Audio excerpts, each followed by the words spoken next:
व्यवसायित्मका बुद्धिरेखेः कुरुनन्दन बहुशाखा हंत शांत बुद्धो व्यवसायी नाम।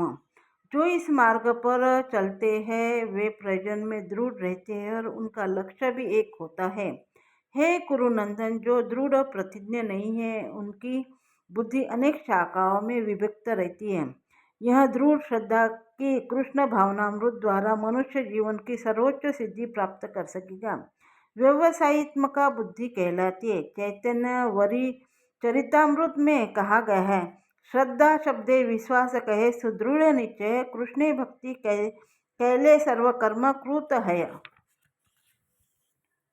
श्रद्धा का अर्थ है किसी अलौकिक वस्तु में अटूट विश्वास। जब कोई कृष्ण भावनामृत के कार्यों में लगा होता है तो उसे परिवार, मानवता या राष्ट्रीयता से बंधकर कार्य करने की आवश्यकता नहीं होती।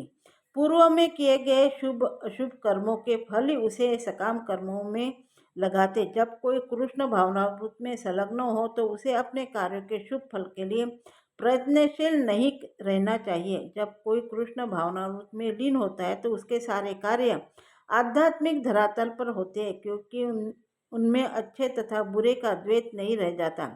कृष्ण भावनामृत की सर्वोच्च सिद्धि देहात्म बुद्धि का त्याग है।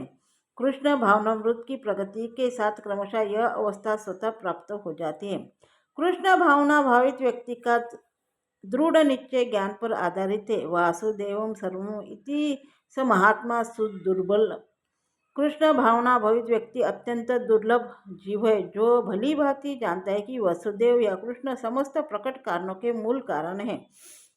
जिस प्रकार वृक्ष की जड़ सींचने पर स्वतः ही पत्तियां तथा टहनियों में जल पहुंच जाता है, उसी तरह कृष्ण भावना भावित होने पर मनुष्य प्रत्येक प्राणी की अर्थात अपनी, परिवार की, समाज की, मानवता की सर्वोच्च सेवा कर सकता है। यदि मनुष्य के कर्मों से कृष्ण प्रसन्न हो जाए तो प्रत्येक व्यक्ति संतुष्ट होगा, किंतु कृष्ण भावनामृत में सेवा गुरु के समर्थन निर्देशन में ही ठीक से हो पाती है, क्योंकि गुरु कृष्ण का प्रामाणिक प्रतिनिधि होता है, जो शिष्य के स्वभाव से परिचित होता है और उसे कृष्ण भावनामृत की दिशा में कार्य करने के लिए मार्ग दिखा सकता है।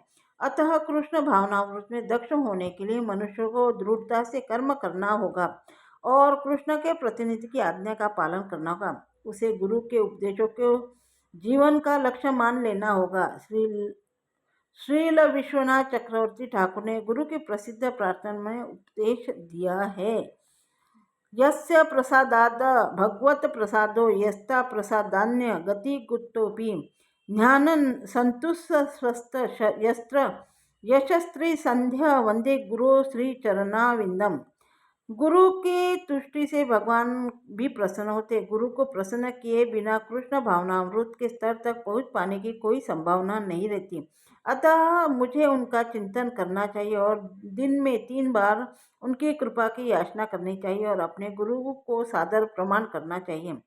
किंतु यह संपूर्ण प्रसिद्धि देहात्म बुद्धि से परे सैद्धांतिक रूप में नहीं, वरना व्यवहारिक रूप में पूर्ण आत्मा ज्ञान पर निर्भर करती है। जब सकाम कर्मों से इंद्रिय तृप्ति की कोई संभावना नहीं रहती, जिसका मन दृढ़ नहीं, वह विभिन्न सकाम कर्मों की ओर आकर्षित होता है।